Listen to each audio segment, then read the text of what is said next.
दोस्तों स्वागत है एक और नए वीडियो में। आज का वीडियो काफ़ी इम्पोर्टेंट होने वाला है क्योंकि पिछले 2-3 बार से कुछ सब्सक्राइबर ने मेरे सवाल किया था, मतलब मेरे व्हाट्सएप पे भी ये मैसेज आया था कि ये बताइए कि छत की ढलाई करने के लिए सबसे अच्छा अभी के टाइम में बेस्ट सीमेंट कौन सा रहेगा जिससे हम अपनी छत की ढलाई करवाएं तो छत में किसी तरीके का क्रैक नहीं आए, किसी तरीके का उसमें जो लीकेज की समस्या होती है पानी सीपेज का वो ना हो, छत भी काफ़ी मजबूत बने।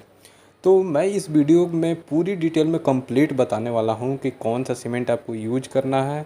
और साथ में कुछ लोगों ने ये भी पूछा था कि जो सीमेंट हम ये इस्तेमाल कर रहे हैं तो क्या अलग से छत में हमें केमिकल डालना ज़रूरी है। जैसे कि बहुत जगह छत में ढलाई में देखा जाता है कि लोग डॉक्टर फिक्सिट का केमिकल यूज करते हैं, सिका का करते हैं, फॉस्फोरस का करते हैं।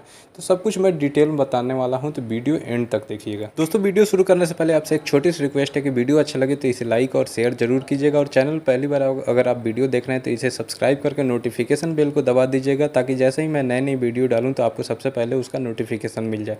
तो देखिए, सबसे पहले मैं बात करूँ तो यहाँ जो है मार्केट में आजकल क्या है, बहुत ब्रांड का आपको सीमेंट मिल जाता है।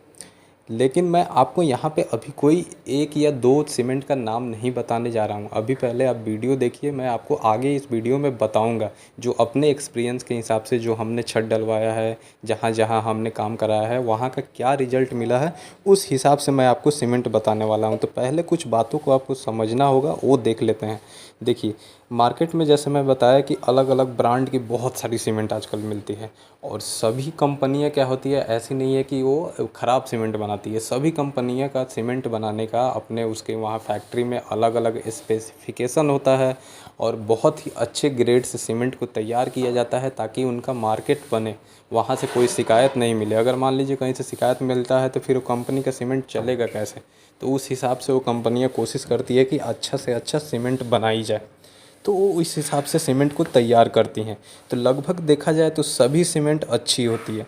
लेकिन यहाँ पे क्या है कि सीमेंट को ख़रीदने से पहले, जैसे आप जाते हैं सीमेंट लेने के लिए छत की ढलाई के लिए, तो उसको लेने से पहले 2-3 बातों का जानना बहुत ज़रूरी है।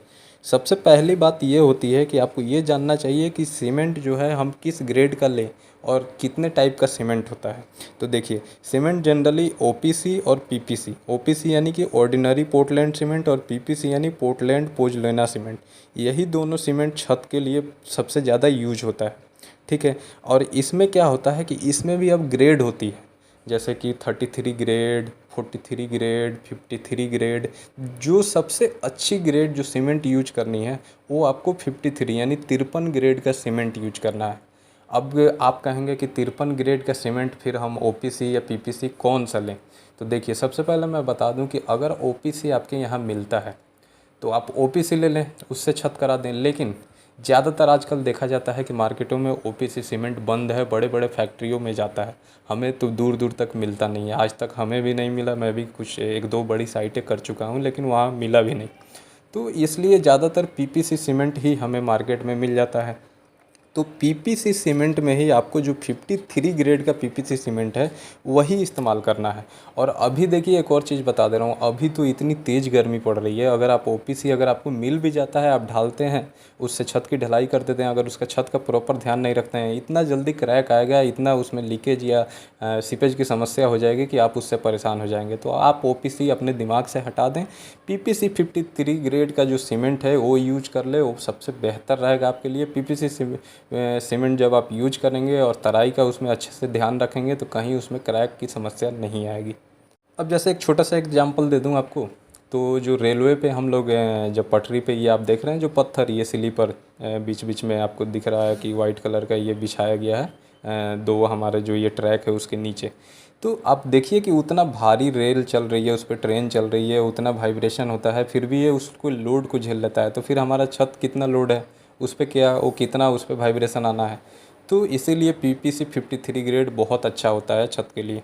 तो अब क्या है कि मैं अगर अपने एक्सपीरियंस के हिसाब से जहाँ पे काम हुआ है, या और अपने जो दोस्तों से, इंजीनियर जो लड़के हैं उनसे मैं राय लिया, तो फिर मोटा मोटी जो अभी, मतलब मुझे जो अभी के टाइम में अच्छा लगा सीमेंट अपने छत की ढलाई के लिए, पीपीसी 53 ग्रेड में सबसे पहला जो सीमेंट है, आप अंबुजा कवच जो सीमेंट है या अंबुजा रूफ स्पेशल जो सीमेंट है, ठीक है, ये आप पीपीसी 53 ग्रेड में ले लें तो बहुत अच्छा है।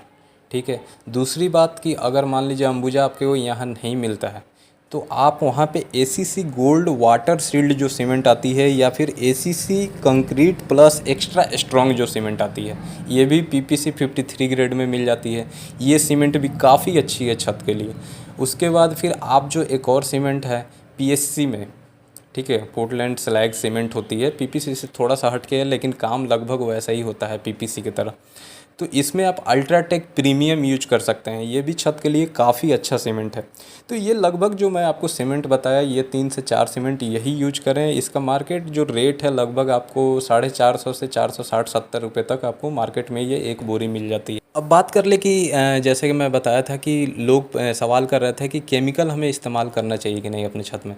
देखिए, केमिकल तो मैं कह रहा हूँ कि आजकल वैसे आप जानते हैं कि मार्केट में जो सीमेंट आती है, तो वो क्या सभी जगह के लिए अलग अलग सीमेंट आती है। जैसे कि फाउंडेशन के लिए आपके अलग एक उसके लिए स्पेशल सीमेंट आता है, प्लिंथ बीम के लिए अलग आ गया, चुनाई करने के लिए आपको अलग से एक सीमेंट स्पेशल बनाया जाता है, प्लास्टर के लिए अलग सीमेंट है, छत की ढलाई के लिए अलग सीमेंट है, यानी हर एक काम के लिए अलग अलग सीमेंट है। तो वैसे ही छत की ढलाई के लिए भी वहाँ पे रूफ स्पेशल यानी वाटर प्रूफ सीमेंट बनाई जाती है ऑलरेडी। तो आप वो सीमेंट यूज करते हैं, तो फिर वहाँ आप केमिकल नहीं भी डालें तो चलेगा। लेकिन केमिकल बनाया किस लिए गया है? वही आपको एक्स्ट्रा सिक्योरिटी देने के लिए कि छत में कहीं से लीकेज ना आए, क्रैक ना आए। तो फिर हम अगर वहाँ पे केमिकल यूज करते हैं, जैसे कि डॉक्टर फिक्सिट का यहाँ पे LW+ या URP 301 आप देख रहे हैं, या फिर फॉस्रोक का, सीका का, तो हम तो यूज कर लेते हैं, लेकिन उसको मिक्सिंग करने का, मिलाने का जो तरीका है वो सही नहीं होता है। प्रोपोर्शन कितना मिलाना चाहिए और लोग कुछ और मिला देते हैं। कभी पानी ज़्यादा कर उसमें मिक्स कर देते हैं, मिला देते हैं। कभी सीमेंट आप मसाला बनाते हैं 1 बोरी का, 2 बोरी का, और केमिकल मिलाया जाता है बस उसमें 100 ml 200 ml। तो यहाँ ये प्रोपोर्शन गड़बड़ हो जाता है। तो मैं केमिकल का बारे में एक पूरा डिटेल वीडियो बनाया था, उसका मैं डिस्क्रिप्शन बॉक्स में उसका मैं लिंक दे दे रहा हूँ, आप वहाँ से जाके उसका वीडियो डिटेल में देख सकते हैं। ठीक है, कि आपको कौन कौन सा केमिकल कहाँ कहाँ यूज करना है और कितना कितना यूज करना है। ठीक है, तो आप क्या है कि इस तरीके से केमिकल सही प्रोपोर्शन में यूज करें। और अगर आप रूफ स्पेशल या वाटर प्रूफ स्पेशल सीमेंट लेते हैं तो आप वहाँ मिक्स नहीं भी करें। लेकिन टॉप का छत है, अब इसके ऊपर आपको नहीं बनाना है, तो वहाँ आप केमिकल यूज कर लें, लेकिन उसका मिक्सिंग का प्रोपोर्शन सही होनी चाहिए। अब इन सब के बातों को अलावा 3 काम जो है वो बहुत ज़रूरी होता है छत ढलाई के टाइम में। अगर ये चीज़ आप ध्यान नहीं देंगे, आप उसमें अच्छा से अच्छा केमिकल इस्तेमाल कर लेंगे, अच्छी से अच्छी आप सीमेंट इस्तेमाल कर लें, कुछ भी कर लें, तो उसमें आपका क्रैक, लीकेज बाद में आने का समस्या बना रहेगा। तो वो 3 चीज़ें क्या है? सबसे पहला क्या कि जब आप छत की ढलाई करें तो उसमें आपको वाइब्रेटर चलाना बहुत ज़रूरी है। जैसे आप यहाँ देख रहे हैं वाइब्रेटर, ये वाइब्रेटर आपको बहुत ही सस्ते दाम में, लगभग आपको 500 रुपये पर डे के हिसाब से या घंटों के रेट के हिसाब से ये मिल जाता है। तो आपको वाइब्रेटर चलाना बहुत ज़रूरी है। दूसरी चीज़ कि आपको रूफ स्पेशल सीमेंट जो है वो यूज कर लें। दूसरी चीज़ ये कि आपको कवर ब्लॉक, जैसे आप देख रहे हैं 20 mm का कवर ब्लॉक उसमें लगाना बहुत ज़रूरी है। और एक और इम्पॉर्टेंट चीज़ ये है कि कोई भी आप सीमेंट यूज करें, वाइब्रेटर यूज कर ले रहे हैं, कवर ब्लॉक यूज कर ले रहे हैं, लेकिन अगर आप उसकी तराई अच्छे से नहीं कर रहे हैं तो पक्का उसमें क्रैक आएगा छत में। तो तराई कैसे करनी है? जैसे आप यहाँ फ़ोटो में देख रहे हैं कि क्यारी बना के इसको पानी को पॉन्डिंग किया गया है, यानी लगाया गया है। कितने दिन? कम से कम 10 दिन आपको इस गर्मी के मौसम में आपको इसमें पानी लगाना है। पूरे 24 घंटे उसमें पानी होनी चाहिए, तब जाके आपका छत काफ़ी मजबूत होगा। और इतना मजबूत होगा कि बाद में आपको उसमें कोई लीकेज या क्रैक आने की कोई समस्या नहीं रहेगी।